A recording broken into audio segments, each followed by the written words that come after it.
ene egata ojja kuloza ddole mugire omusa kumwoyo na bwonoonyi sibabawo kati nze mbuuza mbuwe muli mwazze ebidongo biwedde mugende nzungira muli ngende sigenda nsigalewo mukabe munsigale awo kati agoba olagala aguwode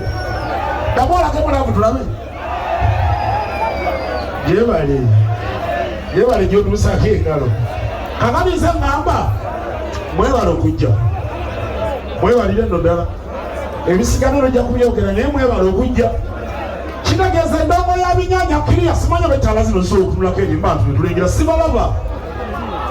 abeeni naki tekayo bwoti beeranga kuba bwoti jambo tekayo bwoti beeranga kuba jambo bwoti tekayo bwoti abantu banyiigire ddala tekayo bwoti buli atabagira ndongo ya binyanya nyiige gamba gwe gamba nti nno mazira tone tekayo bwoti emikono ebiri togijjayo ng'obadde otya mwana gwe beeranga olubira jambo bwoti omuntu twagala buli atakkiririza mu ndongo y'ebinyanya from day one olabe vidiyo eno tekayo bwoti njagala BBS telefine eraga vidiyo eno enkya pulogulamu kawunyemu 360 Jackstar ne tashabira birage shamba sana ki yekinana mu mwenda katonyeza bbiri eki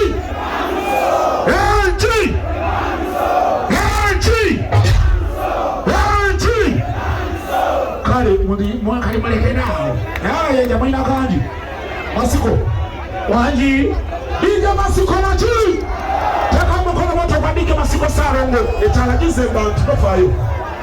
aba bantu fe batulabye nnyo muli bulungi naki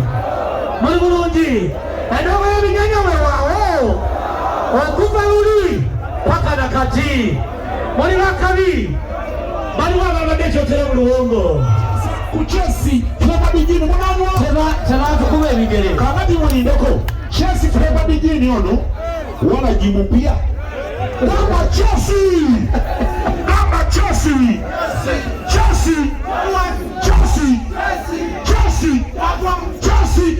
wagamba Chelsea ono ekifa muzikozesa bulungi temuzeekuba njagala buli kacupa kakyuma tumukola empisa embi mukitegedde guno mwenge mupya era otandikidde ku Steam Live Avenue okutandisa nga bwetandika kampuni endala buli wogenda mu bbala bagamba enjagala kyakunywa ki ogamba njagala ki Chelsea leeta mbawe temulwanira mwenge buli omu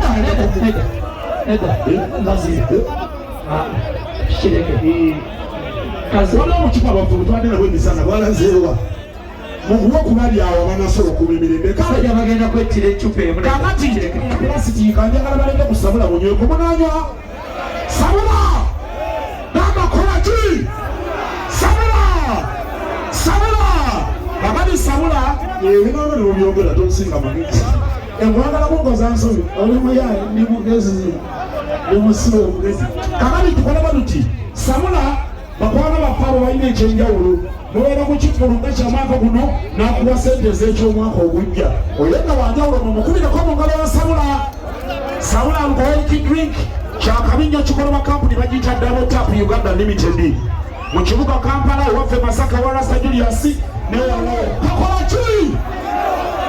ki gamba kagwirawo kakola ki kagwirawo netendete sagala sawulidde sakoze eki kakola ki kali iwebya byakagwirawo tulinaze sabula bingo kati kolamu eki sabula bingo kati tumuzanye munawangula simanyi saisoni gyoli mu control room kiriya sabula bingo njagala tambale okubasomera zikodi kati tumale tuyingire kakati tukole bwe tuti njagala kubawa sente za sabula ki? Sabula bingo. Aha, sabula bingo. Mulina simu abo ngalo. Sente eziwangu endeka mukati owangula kati. Okitegedde? Kakati kola moti. Kituufu. Jayo simu ekyo tukikola kati kiggwa kati. Tumale. Esimu yabagibye. Baba bagibye munnange.